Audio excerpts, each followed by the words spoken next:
It's a god-awful small affair to the girl with the mousy hair, but her mommy is yelling no, and her daddy has told her to go, but her friend is nowhere to be seen. When the world lost David Bowie, it lost a one-of-a-kind artist.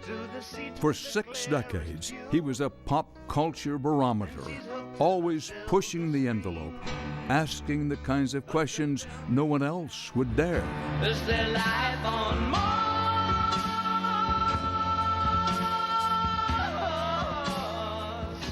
Life on Mars has been called one of the greatest songs of all time.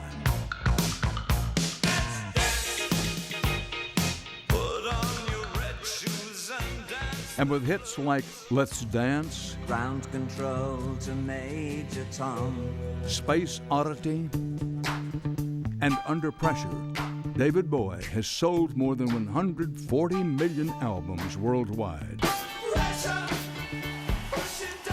But Bowie was always about much more than just topping the charts. He wanted to make people think differently, feel differently. And he was as much a visual artist as he was a musical one, changing his appearance as if he were putting on masks.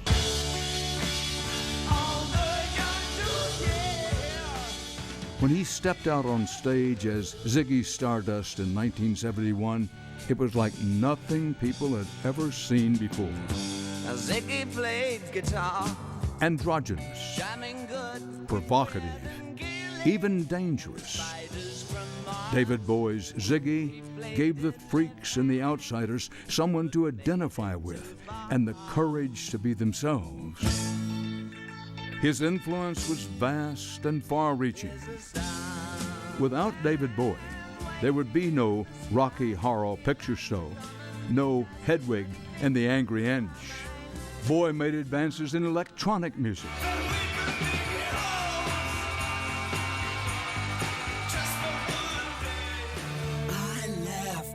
shook his hand. He inspired grunge rock.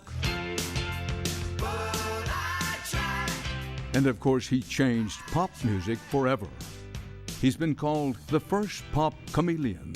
His constant state of reinvention and flair for the unconventional has become the standard for pop stars like Madonna and Lady Gaga. But who was David Bowie behind all those masks? To the world, there was one constant, his unique pair of eyes. One, a clear blue, the other, an oversized black. They didn't always look that way. George Underwood recalls a time when they were both the same color. That's when David Bowie was known as Davy Jones, a 10-year-old boy who lived in a small house next to the train tracks in a working-class suburb of London. Humble beginnings, maybe, but never ordinary, according to his lifelong friend. In truth, George Underwood's first recollections about Davy Jones sound a lot like the blueprint for the making and the remaking of a rock and roll icon. Enthusiasm bursting at the seams, which I liked, because I was like that, all over the place, and excited about things for 1 minute, and then changing your mind the next and something else. It was called fads. George Underwood and Davy Jones were schoolmates in Bromley, England. They met as Cub Scouts at the age of 10. With the Cubs, we did our first public appearance around the campfire. We sang a dream, dream, dream, dream. Underwood's memories of their childhood together helped paint a portrait of the man David Bowie would become. We went to see Little Richard, because David was a big Little Richard fan. And Little Richard gets up on the piano, on his grand piano, and starts singing. And then suddenly he starts he held his heart like this and started groaning. And David looked at me and he said, "What's going on?" I said, "I don't know." Oh, and he falls off the grand. I don't know how he did this. He fell off the grand piano. All the people came rushing around him, thinking, "Oh, what's the matter with you? Oh, is there a doctor in the house and all that?" And all of a sudden he went, you know, and it was like Tutti Frutti, and the whole audience was in an uproar. David was amazed at that because it was pure theatre. Bowie's home life has been described as cold. His relationship with his mother was strained. But he was close to his father and half-brother Terry Burns, who suffered from schizophrenia and later committed suicide. And I remember David always loving coming round my house because my mum was always, you know, sort of generous. Say, you want to stay, have something to eat with us and all this. We used to walk down Bromley High Street with the same jumpers on, you know, and like dressed alike, like twins, you know. Because I didn't have a brother, so, and he did have a brother, but his brother was absent, should we say, at the time. And so we were kind of like brothers, really. Used to chatting up the girls and everything. That was one of the things we, you know, were on our minds all the time. Chatting up the girls and even fighting over them. Underwood has vivid memories of a girl named Carol. And we were both kind of nervous about chatting her up. And I said to Dave, I said, oh, great idea. Why don't I have a party? It's coming up for my 15th birthday. If I have a party, invite her around to my house, then we chat her up, and, you know, whoever gets to take her out, you know, fine, best man win. Because we hadn't even kissed her or anything, and it was just, I hadn't hardly spoken to this girl. And on the night of the party at his house, it was George who seemed to have the advantage. I said to Carol, I said, hi, you know, fancy meeting up sometime? She said, yeah, oh, well, I'll go to this youth club every Wednesday. You can meet me down there if you want. Oh, right, what time? Oh, if you come over around about 7 o'clock, I'll see you there. But the date didn't go according to plan. Davy Jones didn't like to lose, so he decided to play a prank on his mate. Next day at school, when I overheard David bragging about how he was going out with this girl, complete fabrication, of course, and that made me even more angry. And a friend of mine, I told this story to a friend of mine, and he said, oh, blimey, if that was me, I'd go and stick one on him, you know. And that wasn't really my style at all. But I think I had to sort of kind of prove something, I guess. I don't know what it was, but I went over, walked towards David. He had his back towards me. I just basically got to him in the shoulder, and I just hit him. I didn't mean to hurt him. But it did hurt him. Underwood's punch to his friend's left eye landed David Bowie in the hospital, where he would undergo a series of operations. The damage would never fully be repaired. What started as a typical teenage scuffle left Bowie with a rare condition, which affected the size of his pupil. I didn't actually change the colour of his eye. What happened was his pupil wouldn't dilate in and out anymore.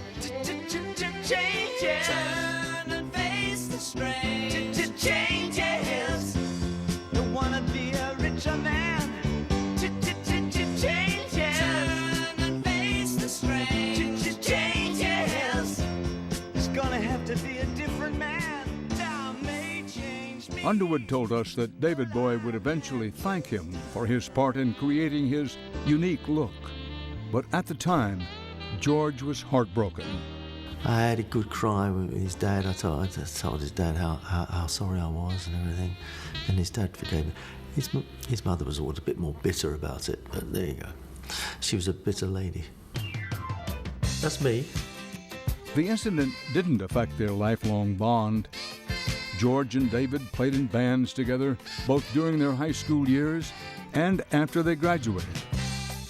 But eventually, George Underwood would choose a different artistic path. He would become a successful painter, even creating portraits of his old friend on occasion, and working on some of Bowie's earliest album art. 1972 in America on the train. Underwood also accompanied Bowie on his first U.S. tour, the one where Americans got their first glimpse of Ziggy Stardust. Well, they were a bit quiet to start with, weren't they, when I went on stage? I said, yeah, you know why, don't you? They're all looking at you open-mouthed, never seen anything like it. They were shocked. And he went, oh, great. There's a star man waiting in the sky. He told us not to blow it. She knows it's all worthwhile. What David really did, he gave people permission. permission to be slightly different, slightly weird.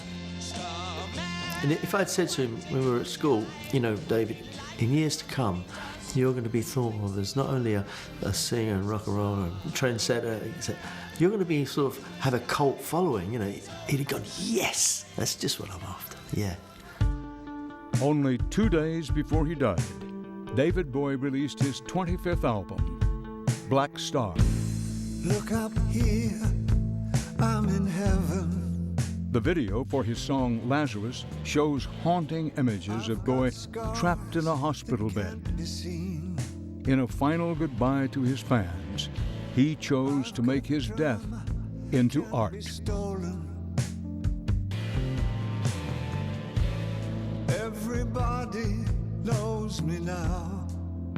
The world mourned for David Bowie, and so did George Underwood. To George, my oldest and truest friend, also the world's other greatest artist, your friend Dave.